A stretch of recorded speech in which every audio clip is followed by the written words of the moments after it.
2 words, boys and girls: gear score. Either you love it or absolutely hate it. But regardless of how you feel about it, gear score is a reality that gamers have to face now that developers are recognizing not only the added replayability, but also the massive amounts of extra money that you can make from in-game purchases. Gear score is here to stay, with For Honor and Injustice being some of the most prominent examples. For someone like me who doesn't have 60 hours of playing the same character over and over again just to make it viable, gear score can actually ruin a game's playability. Luckily, in For Honor's case, gear score only applies to 4 vs 4 game modes, and I was still capable of playing the game I wanted in duels. After 170 hours of play, I still have no characters with even close to max gear score, and I don't really plan on it. Generally speaking, I have the attention span of a small fly with ADHD hopped up on half an ounce of stardust. So when I'm playing a game, I want to be entertained now. Either through competition, cool visuals, a great story, or just quality gameplay, something has to grab my attention and hold on to it tighter than Ariana Grande's perfect ponytail. That's a nice updo, girl. So concepts like gear score, where you have to spend hours and hours playing just to get one cool piece of gear that you will probably just use for another few hours until you get one that's slightly better in some ways. I don't know, what do you think is better? I'm gonna look up a guide. Oh fuck, it's all opinion based? What do I do?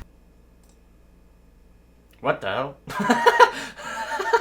That shit is too much work, just show me some boobies. Now I can already see the loads of in-depth academic essays in the comments section explaining to me the nuances of a gear system and how much it can enhance your experience if done correctly. Let me stop you there. I understand why people enjoy gear building, and I actually like it too when it's just cosmetics because it's a reward if I do play more than the average person. And then it's less about paying to play and more about paying to look good if you want to, or you can just earn it. 0 gear score versus 108 gear score has nothing to do with what you want. You're gonna lose that fucking fight, baby boy. That's going in the video.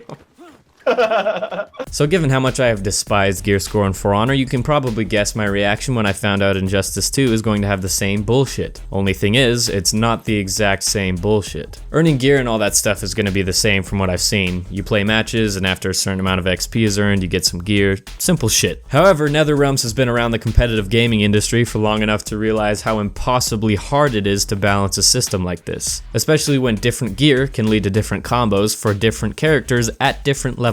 Way too many variables. So being the not dumbasses that they are, I used not dumbasses in place of geniuses because this is a pretty fucking obvious decision, they set up a game mode where gear score is not involved. So you, the player, have the choice to play with gear or just with the core characters. Wow. Pretty fucking next level, right? The freedom of choice is something you don't see very often anymore, mostly because the government sprays 9/11 gases on us from the butt ends of jets to keep us complacent, but NetherRealms knows what the fuck is up here. Now the quote-unquote casual gamer can freely participate in the multiplayer without grinding a character for more hours than it takes to beat the 3rd Witcher game. Or the neckbeard with nothing but time on his hands and Doritos in his lap is free to max out each character in the game with the coolest outfits and most powerful stats. Everyone is happy. Well, except for the elitists on both sides who don't think that people with different opinions should have the option to have fun, like for example the For Honor devs. I might be speaking too soon though, because with the addition of ranked play in For Honor, I imagine they'll leave gear out, but I've been wrong before. So in conclusion, gear score fucking sucks. Praise Ed Boon, and subscribe to Shmolty. So I heard you like memes. You want some fresh and dank memes, kiddo? Follow me on Twitter for some cute sloth pics and occasionally a somewhat funny joke. See you next time.